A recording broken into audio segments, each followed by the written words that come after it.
Tiger reserve जो क्षेत्र घोषित करने का सरकार ने सोचा था, और वो जो विचार था, अभी 2 साल से वो विचार जो है वो विचार निर्बंधित किया गया है। और पूरा गोवा के जो वन अधिकारी है उनका फर्ज है कि ये जो क्षेत्र है बाघों के लिए सुरक्षित रखना चाहिए। लेकिन जो काम लक्ष्मीकांत पार्सेकर मुख्यमंत्री थे और राजेंद्र आर्लेकर जो अभी राज्यपाल है, वो जब वन मंत्री थे उस समय गोवा के फॉरेस्ट डिपार्टमेंट ने, गोवा सरकार ने ऐसा रिजोल्यूशन लिया था कि गोवा में व्याघ्र क्षेत्र करना अनिवार्य है। और 70 से कानकोन तक उन्होंने प्रस्तावित किया था कि ये पूरा व्याघ्र क्षेत्र होना चाहिए। लेकिन अभी मालूम पड़ता है कि जब सेंट्रल एम्पावर्ड कमेटी के सामने सुनावनी चल रही थी, उस समय गोवा के जो चीफ वाइल्ड लाइफ वार्डन है और उनके अन्य अधिकारी हैं, उन लोगों ने कहा है कि गोवा की ये जो टाइगर रिजर्व की फाइल बनाई थी वो गायब है। उससे पता चलता है कि उसके पीछे गायब करने में कौन आदमी कोशिश कर रहा है, क्योंकि 2 साल से हम देख रहे हैं कि गोवा का ये जो प्रस्ताव है उसके रोकने के लिए काफी कोशिश की जा रही है। उससे पहले जो वन मंत्री थे, उन वन मंत्री ने वहां कैमरा ट्रैप लगाए थे और कैमरा ट्रैप से बार बार ये साबित हो रहा है कि ये पूरा इलाका व्याघ्र क्षेत्र है। 2002 में पहली बार हमें पता चला कि वहां वाघ है। और हमारे देश के जो प्रधानमंत्री हैं नरेंद्र मोदी जी, 2022 में उन्होंने व्याघ्र गणना का जो अहवाल प्रस्तुत किया है, उससे पता चलता है कि महादई और गोवा का जो जंगल क्षेत्र है वहां 5 वाघों की संख्या है।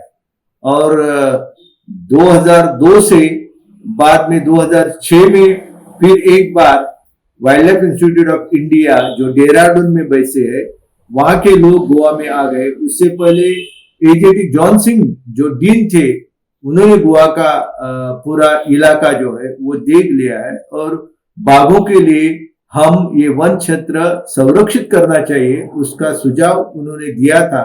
यदि सरकार ने ये पूरा सुझाव स्वीकृत किया था तो मुझे लगता है कि गोवा का जो जल, जंगल, जमीन, ये जो अस्तित्व के लिए काफी उपयुक्त चीजें हैं, उनकी रक्षा होने वाली थी। अभी क्या हुआ है कि ये जो फाइल है वो गायब करने में एक बड़ा नेता जो है उसके पीछे है, और लोगों को पता है कि इस नेता ने कैसे भी कोशिश की तो गोवा में ये टाइगर रिजर्व जो है व्याघ्र क्षेत्र है वो होने वाला है। और गोवा के लोग जो है उनकी रक्षा के लिए, उनकी जल सुरक्षा के लिए, उनके प्राणवायु की सुरक्षा के लिए टाइगर रिजर्व होना गोवा के लिए, गोवा के अस्तित्व के लिए आवश्यक चीज है।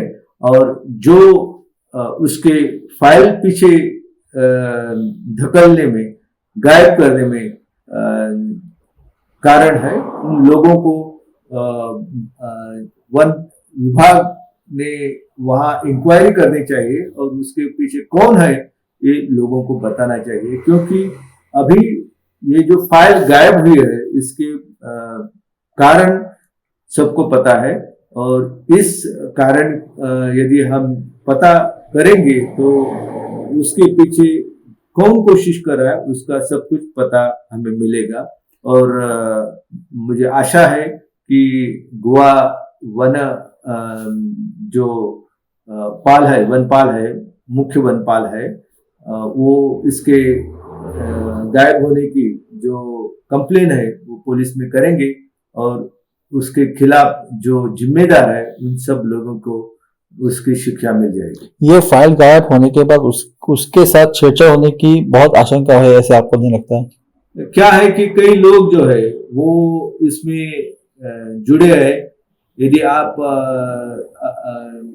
वन विभाग का काम देखेंगे तो पूरा का पूरा वन विभाग के अधिकारियों को लिए निर्बंध लगाए हैं। उनके अभी किसी ने उनको फोन किया तो भी वो बोलने के लिए तैयार नहीं होते। उससे पता चलता है कि लोकशाही प्रक्रिया के लिए ये सब चीजें हानिकारक है, और लोकशाही न मानने वाला जब आदमी ऐसे स्थान पर बैठता है तो वैसा ही वो करने वाला है।